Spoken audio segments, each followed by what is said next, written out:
Hello दोस्तों, once again welcome to my YouTube channel Karim classes. दोस्तों, active and passive series के 6th part में आपका स्वागत है। और आज हम चर्चा करेंगे कि किस तरीके से WH वर्ड से शुरू होने वाले इंटेरोगेटिव सेंटेंसेस को हम एक्टिव से पैसिव में चेंज करते हैं। दोस्तों, मैं आपको बताना चाहूँगा, इससे पिछले वीडियो में हमने सीखा था किस तरीके से हेल्पिंग वर्ब से शुरू होने वाले इंटेरोगेटिव सेंटेंसेस को हम एक्टिव से पैसिव में चेंज करते हैं। और आज दूसरे पार्ट में यानी इंटेरोगेटिव सेंटेंसेस के दूसरे पार्ट में हम सीखेंगे WH वर्ड से शुरू होने वाले सेंटेंसेस के बारे में। एक बात और मैं बताना चाहूँगा दोस्तों, एक्टिव पैसिव के अंदर सबसे कंफ्यूजिंग अगर कोई टॉपिक है तो वो इंटेरोगेटिव सेंटेंसेस को ही माना जाता है, क्योंकि अक्सर स्टूडेंट्स ऐसे सेंटेंस जब एक्टिव से पैसिव में चेंज करते हैं तो वहाँ पर गलती कर देते हैं। लेकिन दोस्तों, इन दोनों पार्ट्स को, इंटेरोगेटिव सेंटेंसेस के दोनों पार्ट्स, हेल्पिंग वर्ब से शुरू होने वाले और WH वर्ड से शुरू होने वाले, इन सेंटेंसेस को मैंने बहुत ही अच्छी तरीके से समझाने का प्रयास किया है। अगर आप इन दोनों वीडियोज़ को अच्छे तरीके से देख लेते हैं तो मेरा दावा है आप इससे रिलेटेड कोई भी गलती नहीं करोगे। और दूसरी बात मैं एक और कहना चाहूँगा, और हर वीडियो में आपसे गुजारिश भी करता हूँ कि अगर आपको मेरे प्रयास पसंद आते हैं, अगर आपको मेरे वीडियोस पसंद आते हैं तो प्लीज़ इन्हें लाइक, शेयर और सब्सक्राइब ज़रूर करिएगा, क्योंकि आपका एक लाइक, एक शेयर और एक सब्सक्राइब मुझे मोटिवेट करता है। तो चलिए बिना देरी किए शुरू करते हैं आज के इस टॉपिक को। तो जैसा कि आज का हमारा टॉपिक है इंटेरोगेटिव सेंटेंसेस, और वो भी WH वर्ड से शुरू होने वाले। अब इन्हें किस तरीके से एक्टिव से पैसिव में चेंज करें। तो पिछले जो वीडियो में हमने फॉर्मूला देखा था, पहले उसे अफर्मेटिव में चेंज किया था सेंटेंस को, फिर अफर्मेटिव का हमने पैसिव बनाया था, फिर उस पैसिव का हमने इंटेरोगेटिव पैसिव में चेंज किया था। तो सेम वही फॉर्मूला इसमें भी हम अप्लाई करेंगे, छोड़कर what, whom and who co. ये 3 सेंटेंस ऐसे हैं जो व्हाट से शुरू होते हैं, हुम से शुरू होते हैं और हु से शुरू होते हैं। इनका कॉन्सेप्ट थोड़ा सा अलग है, वो भी इसी वीडियो में हम सीखेंगे। तो चलिए शुरू करते हैं स्टेप बाय स्टेप। आज का हमारा पहला सेंटेंस ये रहा, When will you return my book, यानी तुम मेरी किताब कब लौटाओगे। ये भी इंटेरोगेटिव क्वेश्चन है। मैंने आपको बताया था, आपको याद होगा पिछले वीडियो में, कि इंटेरोगेटिव क्वेश्चन 2 प्रकार के होते हैं। एक तो जिनका जवाब आप हाँ ना में दे सकते हैं, और दूसरा वो होता है जिनका जवाब आप हाँ ना में नहीं दे सकते, आपको बताना पड़ेगा। तो ये है वो दूसरा प्रकार। जैसे when will you return my book, इसका मतलब आप ऐसे नहीं कह सकते येस और नो, आपको बताना पड़ेगा 2 दिन में, 3 दिन में, 5 दिन में, जो भी एक आंसर। तो ऐसे जब भी ऐसे क्वेश्चन होते हैं जिनका आंसर आपको देना पड़ता है तो वो WH वर्ड से शुरू होते हैं। तो इसलिए हमने इस सेंटेंस को WH वर्ड से स्टार्ट किया है। तो when will you return my book, तुम मेरी किताब कब लौटाओगे। अब हमें तो एक्टिव से पैसिव में चेंज करना है, तो वही फॉर्मूला हम अपनाएंगे। इस सेंटेंस को हम पहले अफर्मेटिव में चेंज कर लेते हैं, क्योंकि फ्यूचर का टेंस है ये। तो इसे अफर्मेटिव चेंज करेंगे तो अफर्मेटिव बन जाएगा you will return my book. सीधी सी बात, अफर्मेटिव वाक्य तो वही होते हैं, कथनात्मक वाक्य होते हैं, स्टेटमेंट होता है उसमें। तो you will return my book, तुम मेरी किताब लौटाओगे, ये हो गया अफर्मेटिव। फ्यूचर का हो गया अफर्मेटिव ये और जो हमारा एक्टिव था पहला सेंटेंस था वो फ्यूचर का इंटेरोगेटिव था। अब उसे हमने चेंज किया फ्यूचर के अफर्मेटिव में। यहाँ तक समझ में आ गया, कोई दिक्कत नहीं। अब फ्यूचर के अफर्मेटिव को पैसिव में चेंज करना हमारे लिए चुटकियों का खेल है, क्योंकि ये चीज़ हमने सीख ली है। तो इसे हम बनाएंगे my book will be returned by you. यहाँ तक कोई दिक्कत नहीं, आपने आसानी से बना लिया। और अब असली हमारी जो लास्ट स्टेप है जिसमें हम आंसर निकालेंगे वो इस तरीके से निकालेंगे कि वैन का तो वैन रहने देंगे, यानी WH वर्ड जो है वो वैसा का वैसा वहीं चिपका देंगे। तो वैन का वैन, जहाँ वैन एक्टिव में था वहीं वैन पैसिव में, वो वैन जो है पैसिव में भी वहीं रहेगा। अब हेल्पिंग वर्ब आती है, तो हेल्पिंग वर्ब जो विल है, ये देखिए माई बुक विल है, तो विल हेल्पिंग वर्ब है, वो सीधी सी बात है, वैन के बाद में हेल्पिंग वर्ब विल आ जाएगी, और फिर my book be return by you, same पूरा का पूरा आप उतार देंगे। यानी वैन के बाद में आपको हेल्पिंग वर्ब लगानी है, तो हेल्पिंग वर्ब सीधी सी बात आपके सामने विल नज़र आ रही है आपको, तो विल लगाएंगे, और विल के बाद में माई बुक और फिर बी रिटर्न बाय यू, ये पूरा सेंटेंस आपका बन जाएगा। और चूंकि इंटेरोगेटिव सेंटेंस है इसलिए लास्ट में हम क्वेश्चन मार्क भी लगाएंगे। तो इस तरीके से आप एक्टिव से पैसिव में चेंज करेंगे। और देख लेते हैं एग्जाम्पल। सेकेंड एग्जाम्पल हमारा ये रहा, why did you punish the boys, यानी बच्चों का आपने पनिश क्यों किया। पास्ट टेंस है, वाई यानी डिड आ गया, इसका मतलब पास्ट टेंस है, और पास्ट टेंस का इंटेरोगेटिव सेंटेंस है, और वो भी WH वर्ड से शुरू होने वाला, क्योंकि इसका जवाब आपको देना पड़ेगा, आप यस नो में नहीं कह सकते। इसलिए हमने इस सेंटेंस को WH वर्ड से स्टार्ट किया था। तो यहाँ तक तो आपको समझ में आ गया कि भैया ये पास्ट टेंस है, और पास्ट टेंस में भी इंटेरोगेटिव सेंटेंस है, और इंटेरोगेटिव सेंटेंस भी WH वर्ड से शुरू होने वाला है। क्यों है? क्योंकि इसका जवाब हमें देना पड़ेगा, यस नो से काम नहीं चलेगा। तो यहाँ तक आपको समझ में आ गया। अब इसका बनाना है आपको अफर्मेटिव। तो पास्ट टेंस में अफर्मेटिव सेंटेंस कैसे बनेगा? सीधी सी बात है, सेकंड फॉर्म लगती है। तो आप बनाओगे यू पनिश द बॉयज़, तुमने बॉयज़ को पनिश्ड किया, क्योंकि सेकंड फॉर्म लगती है पास्ट टेंस में। तो इसका अफर्मेटिव हो गया यू पनिश द बॉयज़। यहाँ तक कोई दिक्कत नहीं। अब इसका पैसिव बनाएंगे तो कोई हमारी दिक्कत नहीं होगी, क्योंकि हमने ये चीज़ सीख ली है पिछले वीडियोज़ में। तो इसका बनेगा the boys were punished bye you, the boys were punished bye you. ये हमारा हो गया इसका पैसिव। अब हमें करना है हमारे इंटेरोगेटिव सेंटेंस का पैसिव बनाना है। तो वाई मैंने पहले ही बताया था, WH वर्ड है वो वहीं का वहीं चिपका देंगे आप। तो वाई पैसिव में भी वाई वहीं आएगा जहाँ पर एक्टिव में था, तो हमने शुरू में लगा दिया वाई, ये लगा दिया जी। अब रही बात हेल्पिंग वर्ब, क्योंकि WH वर्ड के बाद में हेल्पिंग वर्ब लानी है। तो हेल्पिंग वर्ब हमारी देखो हमने पैसिव में चेंज किया था, वर आई थी, तो ये हमने वर लगा दिया। और बाद में पूरा का पूरा बचा हुआ पार्ट जो है आप लिख दो, why were the boys punished bye you, और बाद में क्वेश्चन मार्क आपको लगाना ही है क्योंकि इंटेरोगेटिव सेंटेंस है। ओके, अब देख लेते हैं तीसरा सेंटेंस। ये रहा हमारा तीसरा sentence, where did you play the match, आपने मैच कहाँ खेला। ये भी पास्ट है, डिड आ गया, इसका मतलब पास्ट टेंस है और पास्ट टेंस है। अब इसका अफर्मेटिव बनाएंगे तो आप बनाएंगे यू प्लेड द मैच, क्योंकि अफर्मेटिव सेंटेंस पास्ट वाले में सेकंड फॉर्म आती है। तो you played the match affirmative sentence बन गया, कोई दिक्कत नहीं। अब यू प्लेड द मैच का आप पैसिव बनाएंगे तो द मैच वॉज बन जाएगा क्या, the match was played by you. तो हमने इस तरीके से पास्ट टेंस के अफर्मेटिव सेंटेंस का पैसिव बना लिया। यहाँ तक हमारी कोई दिक्कत नहीं। अब हमें चेंज करना है हमारे इंटेरोगेटिव सेंटेंस को पैसिव में। तो जो हमारा वेयर वर्ड है, ये वेयर वर्ड हमारे यहाँ पर आ जाएगा वापस, स्टार्टिंग में था, यहाँ पर भी हमने वेयर लगा दिया, ठीक है। हेल्पिंग वर्ब हमारे पास आ गई, क्या वाज आई ना, हमने चेंज किया तो हेल्पिंग वर्ब लगा देंगे वेयर के बाद में वॉज, और बाद में बचा हुआ पार्ट पूरा लिख देंगे, where was the match played by you, और लास्ट में हम क्वेश्चन मार्क लगा देंगे। तो इस तरीके से अगर आप क्वेश्चन अटेम्प्ट करते हो, आंसर करते हो, तो कन्फ्यूजन नहीं रहेगा बिल्कुल भी, आपका वर्ब का कोई लोचा नहीं रहेगा। आप आसानी से वर्ब का यूज़ कर पाएंगे भी, कौन सी वर्ब सिंगुलर करनी है प्लूरल करनी है ना। तो सिंगुलर और प्लूरल का कोई भी लफड़ा नहीं रहेगा, आसानी से आप कर लोगे और इसमें एकदम सही कर पाओगे, गलती की कोई गुंजाइश नहीं होगी। इस फॉर्मूले से अगर आप करते हैं तो गलती की कोई भी गुंजाइश नहीं होगी। एक सेंटेंस और देख लेते हैं, ये रहा हमारा next sentence, how will you solve this question, यानी इस क्वेश्चन को आप कैसे सॉल्व करोगे। तो ये हो गया, ये भी फ्यूचर का टेंस है, विल आया इसका मतलब फ्यूचर है, तो फ्यूचर का इंटरोगेटिव सेंटेंस है। अब इसे बनाएंगे आप अफर्मेटिव में, तो अफर्मेटिव हो जाएगा you will solve this question. क्या हो जाएगा, you will solve this question, बन गया। अब इसको आप इसी में आसानी से चेंज कर सकते हैं, कैसे करेंगे, this question will be solve by you, क्योंकि हमने मॉडल वाले में भी सीखा है और फ्यूचर वाले में भी हमने सीखा है किस तरीके से एक्टिव से पैसिव में चेंज किया जाता है। तो इसका आंसर है this question will be solve by you. अब हमें चेंज करना है हमारे इंटेरोगेटिव सेंटेंस को, तो अब इंटेरोगेटिव सेंटेंस में अप्लाई करेंगे इस फॉर्मूले को। तो क्या होगा, हाउ की जगह हाउ आ जाएगा, कोई दिक्कत नहीं। फिर हमें हेल्पिंग वर्ब चाहिए, तो हेल्पिंग वर्ब हमने विल भी यूज़ किया है तो विल लगा दी, और बाकी भी बचा हुआ पूरा part, this question be solve by you, और लास्ट में हम क्वेश्चन मार्क लगा देंगे। तो इस तरीके से आप आसानी से इंटेरोगेटिव सेंटेंसेस को, चाहे वो हेल्पिंग वर्ब से शुरू हो चाहे WH वर्ड से शुरू हो, आप एक्टिव से पैसिव में चेंज कर सकते हैं। एक एग्जांपल और देख लेते हैं, why were you laughing at Sita, यानी आप सीता पर क्यों हंस रहे हैं। तो ये है पास्ट कॉन्टिन्यूअस टेंस का इंटेरोगेटिव है। अब इसे आप बनाना है पास्ट कॉन्टिन्यूअस का अफर्मेटिव, तो बनेगा you were laughing at Sita, आप सीता पर हंस रहे थे, सॉरी पास्ट था इसलिए मतलब थे, है ना, आप सीता पर क्यों हंस रहे थे। तो इसका हमने अफर्मेटिव बनाया, तो इसका होगा affirmative you were laughing at Sita, आप सीता पर हंस रहे थे। अब इसका आप पैसिव वॉइस बनाएंगे तो हो जाएगा Sita was being laughed at by you, ठीक है, Sita was being laughed at by you. ये रूल्स हमने पिछले वीडियोस में सीख लिए हैं, इसलिए मैं बार बार इनको रिपीट नहीं कर रहा हूँ। अब इसके बेस पर आपको बनाना है इंटेरोगेटिव सेंटेंस का पैसिव। तो इंटेरोगेटिव सेंटेंस का पैसिव बनाएंगे तो वाई का तो वाई आ जाएगा, कोई दिक्कत ही नहीं है। उसके बाद में हमें हेल्पिंग वर्ब चाहिए होती है, तो हेल्पिंग वर्ब देखो सीता के बाद में वॉज लगी है तो वो हेल्पिंग वर्ब आ जाएगी, और फिर बाद में जो बचा हुआ पार्ट है Sita being laughed at by you, पूरा का पूरा आप अटका दोगे यहाँ पर, और लास्ट में क्वेश्चन मार्क लगा दोगे। तो इस तरीके से आप इंटेरोगेटिव सेंटेंस को एक्टिव से पैसिव में चेंज करेंगे। तो ये तो सिंपल सा पिछला जो वीडियो देखा था उसी पर पूरा बेस्ड था। अब थोड़ा सा अलग होता है व्हाट को लेकर, होम को लेकर और हु को लेकर, तो ये भी मैं इसी वीडियो में आपको बता देता हूँ।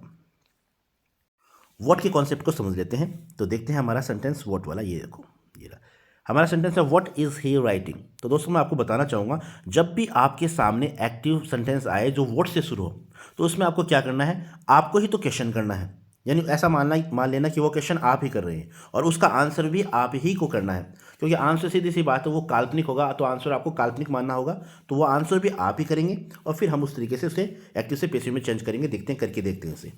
जैसे सेंटेंस हमारा व्हाट इज़ ही राइटिंग, वह क्या लिख रहा है। यानी मान लीजिए आपने ये क्वेश्चन किया, अब इसका आंसर काल्पनिक आप ही देंगे। He is writing a letter, वह एक लेटर लिख रहा है। देखो क्वेश्चन आपके सामने, मान लो एग्जाम में आप पेपर दे रहे हो और आपके सामने क्वेश्चन आ गया व्हाट इज़ ही राइटिंग, तो आपको ये मानना है कि ये क्वेश्चन आप ही कर रहे हो। व्हाट इज़ ही राइटिंग, वह क्या लिख रहा है। फिर इसका आंसर भी आप ही को करना है। ही इज़ राइटिंग, काल्पनिक आंसर देना है आपको। He is writing a letter, वह एक लेटर लिख रहा है। अब इस सेंटेंस को आप पैसिव में चेंज कर सकते हैं आसानी से। तो वो ऐसे होगा, ये रहा, अ लेटर इज, एक minute, a letter is being written by him. इसको मैंने थोड़ा सा डार्क किया है ताकि, क्योंकि हमने ये काल्पनिक माना है इसलिए मैंने इसको थोड़ा डार्क कर दिया। A letter is being written by him, यानी एक लेटर जो है उसके द्वारा लिखा जा रहा है ना। तो आपने इस तरीके से इस सेंटेंस को चेंज कर लिया। अब आपको जब पैसिव में चेंज करेंगे ना, तो वॉट का वॉट रहने देंगे। यानी ए लेटर आपने काल्पनिक माना था, तो ए लेटर की जगह आप वॉट लगा दें और बाकी पूरा पोर्शन वैसा का वैसा आप अटका देंगे और लास्ट में क्वेश्चन मार्क लगा देंगे। आया समझ में? एक बार और दोबारा रिपीट कर देता हूँ। यानी जब भी एग्जाम में आपका व्हाट से शुरू कोई भी क्वेश्चन है, वो कोई भी एक्टिव सेंटेंस है जो व्हाट से शुरू है, तो आप मान के चलना वो क्वेश्चन आप ही कर रहे हैं और उसका आंसर भी काल्पनिक आप ही देंगे। जैसे व्हाट इज़ ही राइटिंग, आपने आंसर दिया he is writing a letter. Letter जो कि वो काल्पनिक माना है, इस सेंटेंस में नहीं दिया लेकिन हमने काल्पनिक मान लिया, तो he is writing a letter. अब इस सेंटेंस को आप पैसिव में आसानी से चेंज कर सकते हैं। तो आप बोलेंगे a letter is being written by him. तो यह हमारा बना पैसिव। अफर्मेटिव इस सेंटेंस का हमारे जो आंसर हमने आंसर दिया था उसका हमने पैसिव बना दिया। अब ए लेटर हमने काल्पनिक माना था ना, तो काल्पनिक माना था तो उसकी जगह दोबारा हम, यानी वाट की जगह ए लेटर माना था, तो अब लेटर की जगह दोबारा वोट लगा दो और बाकी बचा हुआ पार्ट है is being written by him, पूरा आपको सेम लिखना है और लास्ट में क्वेश्चन मार्क लगाना है। तो इस तरीके से वोट से शुरू होने वाले सेंटेंसेस को आप आसानी से एक्टिव से पैसिव में चेंज कर सकते हैं। इस फॉर्मूले को आपको इस ऐसे सेंटेंसेस में अप्लाई करना है। देख लेते हैं बाकी सेंटेंसेस, और ऐसे सेंटेंसेस है वो भी देख लेते हैं ताकि आपकी इस कॉन्सेप्ट पर अच्छी तरीके से पकड़ हो जाए। तो ये रहे हमारे रिमेनिंग सेंटेंसेस, वो मैं आपको बता देता हूँ। ये देखिए सेंटेंस हमारा आया, what language do these people speak. तो ऐसा मान के चलें ये क्वेश्चन आप ही पूछ रहे हैं, तो व्हाट लैंग्वेज यानी कौन सी भाषा डू दीज पीपल स्पीक, ये लोग बोलते हैं। ये प्रश्न आप कर रहे हैं तो आप इसका आंसर करेंगे दीज पीपल स्पीक इंग्लिश, ये लोग इंग्लिश बोलते हैं। यानी काल्पनिक मान लिया आपने कि ये लोग इंग्लिश बोलते हैं। अब दीज पीपल प्लूरल था इसलिए हमने स्पीक लिखा है, स्पीक्स नहीं लिखा, क्योंकि प्रेजेंट टेंस है तो प्रेजेंट टेंस में वर्ब की फर्स्ट फॉर्म उसमें एस या एस लगाते हैं। तो चूंकि हमारा सब्जेक्ट सिंगुलर नहीं है प्लूरल है, तो इसलिए हमने वर्ब भी क्या लगाई है, प्लूरल लगाई है। तो हमारा आंसर क्या हुआ, दीज पीपल स्पीक इंग्लिश, ये लोग इंग्लिश बोलते हैं। यानी क्वेश्चन भी हमने किया, आंसर भी हमने दिया। अब इसका पैसिव बनाइए तो हो जाएगा English is spoken by these people, यानी अंग्रेजी बोली जाती है इन लोगों के द्वारा। यहाँ तक कोई दिक्कत नहीं, एकदम इजी सा कॉन्सेप्ट है। अब चूंकि हमने व्हाट का आंसर इंग्लिश माना था, तो इंग्लिश की जगह वापस हम व्हाट लैंग्वेज का आंसर हमने इंग्लिश माना था ना, कौन सी भाषा, क्या भाषा बोलते हैं, हमने इंग्लिश माना था, तो इंग्लिश की जगह वापस व्हाट लैंग्वेज लगा दो भाई, वापस उसको इंग्लिश की जगह हमने व्हाट लैंग्वेज यूज़ कर दिया। और बाकी रिमेनिंग पार्ट है is spoken by these people, इसको आप वैसा का वैसा यहाँ चिपका दो और लास्ट में क्वेश्चन मार्क लगा दो। तो इस तरीके से बहुत ही सिंपल कॉन्सेप्ट है, बस कंफ्यूज हो जाते हैं स्टूडेंट्स कई बार देखकर ऐसे सेंटेंसेस को। हालांकि कॉन्सेप्ट बहुत इजी है अगर सही तरीके से समझा जाए तो। एग्जाम्पल और देख लेते हैं। ये रहा सेंटेंस आपका, what does this factory make, यानी ये फैक्ट्री क्या बनाती है। यानी आपने ही प्रश्न किया है, अब आप ही आंसर देंगे इसका। दिस फैक्ट्री मेक्स रसगुल्ला मान लीजिए, आपने काल्पनिक मान लिया, दिस फैक्ट्री मेक्स रसगुल्ला। अब मैक्स इसलिए लगाया क्योंकि फैक्ट्री सिंगुलर सब्जेक्ट है हमारा, इसलिए हमने वर्ब में एस या एस लगाया है। तो हमारा बना answer this factory makes rasgulla, हमने आंसर दिया इस चीज़ का, काल्पनिक मान लिया रसगुल्ला। अब इसका पैसिव बनाएंगे तो हो जाएगा rasgulla is made by this factory, तो रसगुल्ला बनाया जाता है इस कंपनी के द्वारा, ये इसका पैसिव हो गया। अब वोट की जगह हमने रसगुल्ला यूज़ किया था ना, वोट का आंसर हमने काल्पनिक रसगुल्ला माना था, तो रसगुल्ला की जगह वापस वोट लगा देते हैं और बाकी रिमेनिंग पार्ट वैसा का वैसा चिपका देते हैं। तो what is made by this factory और लगा दिया हमने क्वेश्चन मार्क। तो ये हो गया व्हाट का एक्टिव सेंटेंस जिसे हमने पैसिव में बदल लिया आसानी से। तो ये कॉन्सेप्ट था व्हाट का, इसको 2-3 बार आप देख लेना, समझ लेना, तो आपको अच्छी तरीके से ये कॉन्सेप्ट समझ में आ जाएगा। अब बात करते हैं होम वाले सेंटेंसेस की, यानी होम वाले एक्टिव सेंटेंसेस को किस तरीके से आपको पैसिव में चेंज करना है। तो ये भी सेम वैसा ही कॉन्सेप्ट है। आप क्वेश्चन करेंगे और आप खुद ही आंसर देंगे और फिर उसका पेसिव वॉइस बनाएंगे। और बाद में थोड़ा सा अलग है कि होम वॉट वाले में तो हम वॉट ही रखते थे, वॉट वाले में तो जब हम पेसिव में चेंज करते थे तो सब्जेक्ट वॉट ही रखते थे, लेकिन होम वाले में जब हम पेसिव में चेंज करेंगे तो होम को हम हु में कन्वर्ट कर देंगे। बस इतना सा चेंजमेंट है और बाकी वैसा का वैसा है। देख लेते हैं, ये रहा हमारा example. Home do you like most, आप किसे ज़्यादा पसंद करते हैं? फिर आप यहाँ आंसर देंगे you like most Imran sir. Imran sir को काल्पनिक मान लीजिए, ठीक है। Home do you like most, आप किसको ज़्यादा पसंद करते हैं? आपने आंसर पहले तो क्वेश्चन पूछा, फिर आप ये आंसर दे रहे हो, यानी उस सेंटेंस को देखकर you like most Imran sir, आप इमरान सर को ज़्यादा पसंद करते हैं। अब Imran sir is liked most by you, ये हो गया इसका passive. Imran sir is liked Imran sir is liked most by you, Imran sir आप मतलब ज़्यादा पसंद किया जाता है आपके द्वारा, बन गया। अब इमरान सर, होम का आंसर हमने इमरान सर माना था ना, तो इमरान सर की जगह आप ले आएंगे हु। बस इतना ध्यान रखना, होम से जो सेंटेंस एक्टिव सेंटेंस शुरू होते हैं उन्हें जब हम पेसिव में बदलेंगे तो वो होम जो है हु में कन्वर्ट हो जाएगा। तो इमरान सर को, होम को आपने इमरान सर माना था तो इमरान सर की जगह आप लगा देंगे हु और बाकी रिमेनिंग पार्ट वैसा का वैसा आप चिपका देंगे, लास्ट में क्वेश्चन मार्क लगा देंगे। आया समझ में? एग्जाम्पल और देख लेते हैं, ये रहा। होम इज सी हेल्पिंग, यानी वो किसकी मदद कर रही है ना। होम यानी क्वेश्चन पूछा आपने, होम जब भी क्वेश्चन पढ़ा तो आप ऐसे ही तो पढ़ोगे ना, होम इज सी हेल्पिंग मतलब वो किसकी मदद कर रही है। इसका आंसर आप देंगे, खुद ही देंगे, सी इज हेल्पिंग इमरान सर, वो इमरान सर की मदद कर रही है। इमरान सर को काल्पनिक माना है, ठीक है। सी इज हेल्पिंग इमरान सर। अब इमरान, इस सेंटेंस को आप पेसिव में चेंज करेंगे तो आसानी से कह सकते हैं Imran sir is being helped bye हर, यानी इमरान सर की मदद उसके द्वारा की जा रही है, ठीक है। अब इमरान सर, होम की जगह हमने इमरान सर माना था ना, होम का हमने आंसर इमरान सर माना था, तो इमरान सर को हम कन्वर्ट कर देंगे हु में, ठीक है। और पूरा रिमेनिंग पार्ट वैसा का वैसा चिपका देंगे, लास्ट में क्वेश्चन मार्क लगा देंगे। बस दोबारा बता रहा हूँ, ये बात याद रखना, जब एक्टिव सेंटेंस में होम होता है तो पेसिव में वो होम हु में कन्वर्ट हो जाता है। और इस तरीके से इस फॉर्मूले को अपनाकर आप आसानी से होम वाले सेंटेंसेस को एक्टिव से पेसिव में चेंज कर सकते हैं। तो होम वाले भी हमने समझ लिए, वोट वाले भी समझ लिए, और अदर जो भी WH वर्ड से शुरू होते हैं सेंटेंस वो भी हमने समझ लिए। अब जो लास्ट कॉन्सेप्ट है वो है हु वाला, यानी हु से जो सेंटेंस शुरू होते हैं उन्हें किस तरीके से आपको एक्टिव से पेसिव में चेंज करना है। अब हु वाले सेंटेंस देख लेते हैं, यानी जो सेंटेंस हु से शुरू होते हैं उन्हें किस तरीके से आपको एक्टिव से पेसिव में चेंज करना है, ठीक है। तो ये देखिए, ये हमारा सेंटेंस रहा हु से related. Who Brock this beautiful cup, यानी इस प्यारे से कप को किसने तोड़ा। तो आंसर तो आपको ही करने हैं, यानी हु और वॉट और ये जो हुम, तीनों के आंसर आपको खुद को ही करने हैं। तो इसका यानी खुद आपको काल्पनिक आंसर देना है। तो who Brock this beautiful cup, तो इसका आंसर आपने काल्पनिक दिया, Imran sir Brock this beautiful cup. Imran sir को हमने काल्पनिक मान लिया, तो Imran sir Brock this beautiful cup, Imran sir ने इस ब्यूटीफुल कप को तोड़ा। अब इसका पेसिव वॉइस बनाएंगे तो वो हम आसानी से बना सकते हैं। तो this beautiful cup was broken by Imran sir, ये आपने इसका पेसिव बना लिया। अब हु से जो सेंटेंस शुरू होते हैं, यानी एक्टिव सेंटेंस जो हु से शुरू होते हैं, ये बात आपको याद रखनी है, जब उसे हम पेसिव में कन्वर्ट करेंगे तो हु कन्वर्ट हो जाएगा बाय होम में, बाय होम में उसे हु को हम कन्वर्ट कर देंगे। जब होम से शुरू था तो उसे तो हमने हु में कन्वर्ट किया था, लेकिन हु से शुरू होगा तो उसे हम जो पेसिव बनाएंगे तो बाय होम से कन्वर्ट कर देंगे। तो यहाँ पर देखिए, जो हमने पेसिव बनाया है बाय होम सबसे पहले लिख दिया, ये बाय इमरान सर है, इसको भी मैंने थोड़ा सा डार्क किया, तो आप ऐसा मान सकते हैं बाय इमरान सर को हमने कन्वर्ट कर बाय होम में कन्वर्ट कर दिया और सेंटेंस के स्टार्टिंग में ले आए, तो ये हमने लिखा बाय होम।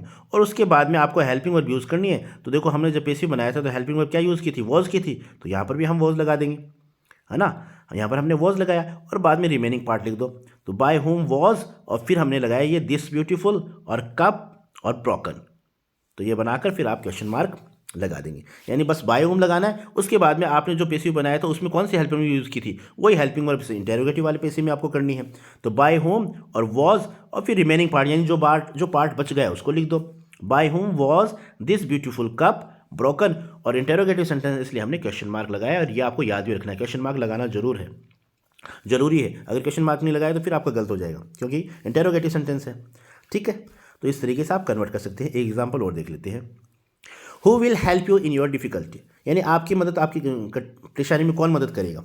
तो आंसर आपको काल्पनिक देना है ना। इस फॉर्मूले इस तरीके से मान लोगे तो आप आसानी से कर पाओगे, इसलिए मैंने इस मेथड को बनाया है। तो who will help you in your difficulty, answer हो जाएगा Imran sir will help you in your difficulty, है ना। खुद ही क्वेश्चन किया और खुद ही आप आंसर दे रहे हो, ठीक है। और फिर इस सेंटेंस को आप आसानी से एक्टिव से पेसिव में बना सकते हैं, है ना। तो इसको कैसे बनाएंगे, you will be help by Imran sir in your difficulty, यानी ऐसे सेंटेंस तो हमने पिछले वीडियोज में अच्छे तरीके से सीख लिए हैं, इसलिए हम इसे बनाएंगे you will be helped bye Imran sir in your difficulty. तो ये तो हमने सीख लिया किस तरीके से हमने इसे पैसिव में बनाया। अब इसका जो हु इंटेरोगेटिव सेंटेंस उसे किस तरीके से पैसिव में कन्वर्ट करेंगे। तो चूंकि हमारा सेंटेंस हु से शुरू था इसलिए हमने सबसे पहले बाय होम लिख दिया, ठीक है, या बाय इमरान सर को मान लीजिए, बाय इमरान सर को आपने कन्वर्ट कर लिया बाय होम में और सेंटेंस के स्टार्टिंग में ले आए। तो ये पार्ट जो है बाय होम सर वाला पार्ट है, ये बाय इमरान सर वाला पार्ट है, इसे हमने बाय होम में कन्वर्ट करके सब्जेक्ट के स्टार्टिंग में ले आए। अब हेल्पिंग वर्ब लगानी है, तो हेल्पिंग हमारी पैसिव में क्या थी, विल थी, तो हेल्पिंग वर्ब हमने लगा दी विल। तो बाय होम के बाद में हमने लगाया विल। अब बाद में रिमेनिंग पार्ट जो भी बचा हुआ वो पूरा चिपका दो। तो बाय होम विल, अब देखो you be helped in your difficulty और क्वेश्चन मार्क। इस तरीके से आप आसानी से इसको सॉल्व कर सकते हैं। थोड़ी सी आपको प्रैक्टिस करनी पड़ेगी, 2-3 बार आप प्रैक्टिस कर लोगे, 2-3 बार आप इस वीडियो को देख लोगे तो ये कॉन्सेप्ट आसानी से आपके दिमाग में सेट हो जाएगा। और चलो इस वीडियो का लास्ट सेंटेंस देख लेते हैं। हालांकि आने वाले वीडियोस में आने वाले दिनों में इससे रिलेटेड काफ़ी एक्सरसाइजेज मैं आपके लिए लेकर आऊँगा। तो देखते हैं सेंटेंस लास्ट का, who can solve this question, यानी कौन इस क्वेश्चन को सॉल्व कर सकता है। काल्पनिक आंसर मान लिया, आप ही दोगे answer, Imran sir can solve this question, Imran sir इस क्वेश्चन को सॉल्व कर सकते हैं। अब इसका पैसिव बनाएंगे, तो this question can be solved by Imran sir. तो यहाँ तक तो कोई दिक्कत ही नहीं है आपकी। अब हु से शुरू है इसलिए हमने बाय होम में कन्वर्ट कर दिया, बाय होम लिखा, और बाय होम के बाद में हेल्पिंग वर्ब हमारी आ रही है कैन, तो हमने कैन लगा दिया, और फिर remaining part this question B solved, this question B solved, और फिर आप लगा देंगे क्वेश्चन मार्क। तो इस तरीके से हम इंटेरोगेटिव सेंटेंसेज, चाहे वो हेल्पिंग वर्ब से शुरू हो या WH वर्ड से शुरू हो, आसानी से उन्हें एक्टिव से पैसिव में चेंज कर सकते हैं। आपने इस वीडियो को देखा, मैं उम्मीद करता हूँ आपको ये वीडियो कॉन्सेप्ट अच्छे तरीके से समझ में आ गया होगा।